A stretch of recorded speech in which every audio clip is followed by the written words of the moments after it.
Does dry needling hurt? It's a question that a lot of people wonder about, and it often keeps them from trying it. But before you write it off, my answer might surprise you. Stick around, because by the end of this video, you'll know exactly what to expect from a dry needling session.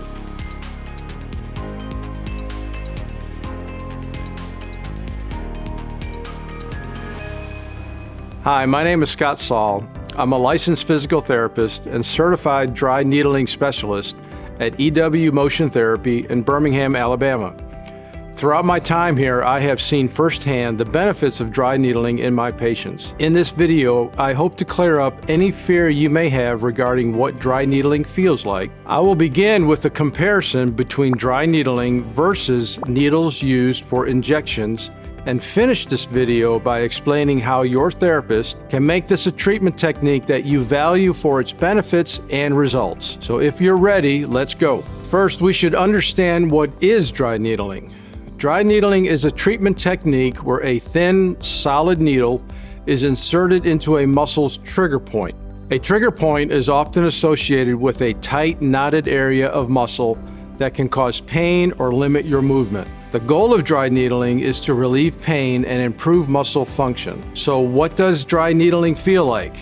I'll break it down and explain what you'll feel when the treatment starts, during the treatment, and after treatment is done. When the needle first touches your skin, most people report a slight prick. This is often compared to a mild pinching sensation, like when you accidentally brush against a prickly bush or when you get a mosquito bite. However, this part is usually very quick and the discomfort is quite mild. As the needle enters the muscle, you might feel the muscle twitch. This is an involuntary contraction of the muscle as it reacts to the needle.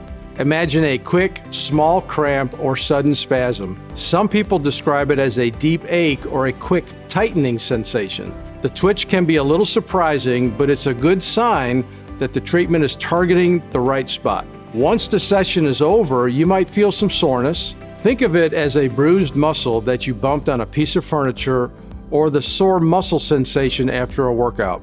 This soreness can last anywhere from a few hours to sometimes a day or so, depending upon your sensitivity and the area treated. Gentle stretches, hydration, and sometimes applying heat or ice can help ease any discomfort. Remember that everyone's experience is unique. Each person has a different level of pain tolerance. It's always best to consult with your physical therapist, who can explain how this treatment fits into your overall therapy plan. For the patient who tends to be a little more anxious or nervous, tell your therapist.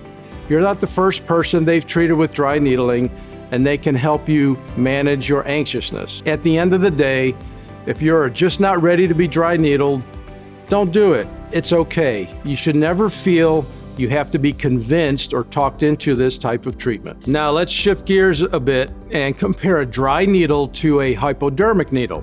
How does the discomfort from dry needling compare to the pain of an injection, like a shot or a blood draw? The dry needle is a thin, solid needle known as a filiform needle, similar to a long, thin wire. They come in different lengths and thicknesses. Different sizes are used to allow for accuracy during the treatment. The hypodermic needle also comes in different lengths and thicknesses, but the main difference is the hypodermic needle has a hollow core. The hollow core allows for fluid to travel through the needle when receiving a shot of medicine or when giving blood. The size of the dry needle produces a much smaller disturbance to the skin and the underlying tissue versus a hypodermic needle, which means it is much less painful. So how do these two compare in terms of overall discomfort? One could argue that the smaller size of the dry needle is less irritating, and that is true. It is also dry, which means you won't experience the soreness or swelling one feels from an injection of medicine. It has been my experience that almost all of my patients were surprised at how little discomfort they felt in comparison to what they were expecting. Your physical therapist will help you through your first dry needling session by sharing with you what they plan to do, addressing your concerns or questions, describing what you likely will feel, and if necessary, teach you relaxation techniques. As I mentioned earlier, if you're someone who is really anxious about dry needling, and in spite of all your questions being answered, you still don't feel ready to have this treatment, just say no thanks. Your therapist has plenty of other techniques to address your symptoms. If you decide to try dry needling, insist on starting with a simple plan, identifying just 1 or 2 trigger points to treat at first. A gradual approach helps build trust and confidence so you can work up to additional treatments when you're ready. After the treatment is finished, your therapist will suggest how to minimize any soreness by using ice, heat, or stretching, and they will educate you on when you can return to exercise. It is fair to say that everyone's experience with pain and discomfort is different, and a good therapist knows that. Tell your therapist about your anxiety or ask questions. There are no dumb questions. A personalized approach not only makes you feel more comfortable, but also helps the therapist adjust the procedure to suit your needs. Thanks for watching. If you're still on the fence about dry needling, I hope this video at least helped ease some of the uncertainty. Remember, every person's experience is unique and your comfort matters. Always consult with your physical therapist to discuss your specific needs and concerns.